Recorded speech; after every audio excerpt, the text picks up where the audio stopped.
देखिए मदिया, हम लोग बहुत आसानी से ना बैठे बैठे घरों में इल्जाम लगा देते हैं कि ये उनका जिम्मा है, ये उसका जिम्मा है। लेकिन जब कौम की बात कुरान में है तो उनकी कौम ये गुनाह पूरी करती की पूरी कौम, ये गुनाह आम लोग किया करते थे। तो कितनी जिम्मेवारी है मेरी, आपकी, हम सबकी। कुमैल भाई आप बताइएगा प्लीज। बिस्मिल्लाहिर्रहमानिर्रहीम। मैं आपकी इजाज़त हो तो तबरुकन कुछ आयतें पढ़ना चाहूँगा। कुरान करीम में पूरा सूरा है इस नाम से, सूरह मुतफ़्फ़िफ़ीन, सूरा नंबर 83 है। इरशाद अक़दस इलाही है, बिस्मिल्लाहिर्रहमानिर्रहीम, वैलुल लिल मुतफ़्फ़िफ़ीन। वैल का जब लफ्ज़ आता है ना, इसका मतलब है कि सख्त तरीन तबाही और बर्बादी। अल्लाह सुब्हानहू व तआला को सख्त तरीन नापसंद जब कोई शख्स हो तो उसके लिए वैल, इतना गज़ब, इतना गुस्सा अल्लाह को यहाँ। अल्लाह ताला जब किसी को कहे कि वाय हो तुम पर, तो उसकी कैफियत महसूस कीजिएगा कि वैलुल लिल मुतफ़्फ़िफ़ीन। यहाँ ये नहीं फरमाया कि वाय हो नमाज न पढ़ने वालों पर या रोज़ा न रखने वालों पर। ये सारी इबादतें अपने मकाम पर अहम है, लेकिन जिसकी वजह से सोसाइटी कोलैप्स करती है वो है कम तोलने वालों के लिए वैल, तबाही, बर्बादी है। कम तोलने वालों के लिए अल्लज़ीना इज़ा इक्तालू अलन नास यस्तौफून, जब वो लोगों से लेते हैं तो पूरा लेते हैं, ठीक है। व इज़ा कालूहुम अव वज़नुहुम युख़सिरून, और जब उनको तोल कर देते हैं तो कम देते हैं। अला यज़ुन्नु उलाइका अन्नहुम मबऊसून। अब अल्लाह ताला ने यहाँ एक बात की, फरमाया कि क्या ये डर नहीं रखते इस बात का कि इन्हें उठाया जाएगा। यानी इसका मतलब है कि जिसके दिल में खौफ खुदा होगा ना और क़यामत का खौफ होगा, वो कभी नाप तोल में कमी नहीं करेगा। ये इसकी जो रूट्स है वो यहाँ पर आती हैं कि हमें ये डर ही नहीं इस बात का कि कभी अल्लाह सुब्हानहू व तआला को जवाब भी देना। तो अल्लाह कहता है कि क्या इन्हें इस बात की उम्मीद नहीं है कि उन्हें उठाया जाएगा लियौमिन अज़ीम, बहुत बड़े दिन के लिए, यौम यकूनुन नासु लिरब्बिल आलमीन, जब तमाम इंसान रब्बुल आलमीन के सामने खड़े होंगे।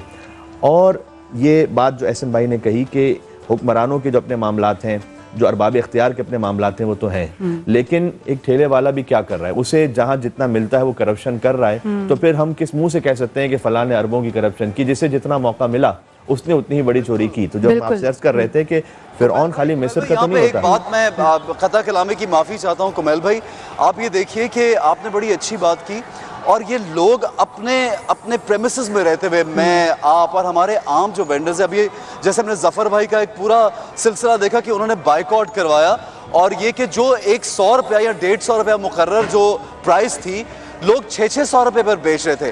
तो इस बात को लोग गुनाह ही नहीं समझते, इस बात को लोग गलत समझते नहीं। उनको ये लगता है कि भाई ये हमारा हक है, क्योंकि महंगाई हो गई, तबाही मच रही है और लोग रो रहे हैं, और वो कहते हैं अभी नहीं कमाएंगे, यही टाइम है। आपको याद है पिछले साल में एक बात, तो अभी ये तुम्हारे मुसलमान बहन भाई हैं जो ये कर रहे हैं। पिछले साल हमने देखा कि पेशावर से ताल्लुक़ रखने वाले एक सरदार भाई, उन्होंने अपनी दुकान पे स्पेशली डिस्काउंट दिया और उन्होंने कहा कि मैं इस महीने नहीं कमाना चाहता क्योंकि जो मेरे मुसलमान बहन भाई हैं वो रोज़ा रख रहे हैं।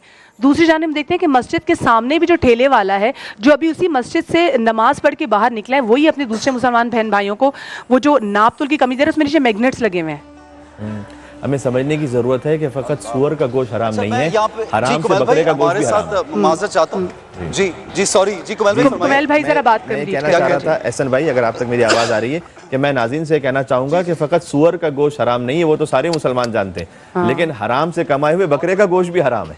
यानी अगर फर्ज कीजिए कि कोई हलाल को जानवर है लेकिन उसकी कमाई हराम है, तो इक्वली उतना ही उसी तरीके से हराम है। तो फिर हम क्या, और जब हराम आ जाता है तो हराम बढ़ते बढ़ते बढ़ते बढ़ते फिर इंसान अखलाकियात भूल जाता है, अच्छे बुरे की तमीज़ भूल जाता है। मैं आपसे अर्ज करूं, इतना हराम का असर ख़तरनाक है कि इमाम हुसैन करबला के दिन जो है ना फरमाते हैं कि लक़द मुलिअत बुतूनुकुम मिनल हराम। मफ़हूम इसका ये है कि तुम मुझे इसलिए कत्ल कर रहे हो कि तुम्हारे शिकम हराम से भरे हुए हैं। यानी जिसके पेट में हराम पहुंच जाए वो इमाम हुसैन अलैहिस्सलाम जैसे को शहीद करने पर आमादा हो जाएगा, उसकी अखलाकियात मर जाती है। ये वजह है हमारे अखलाकियात के फुक़दान की। यहाँ बहुत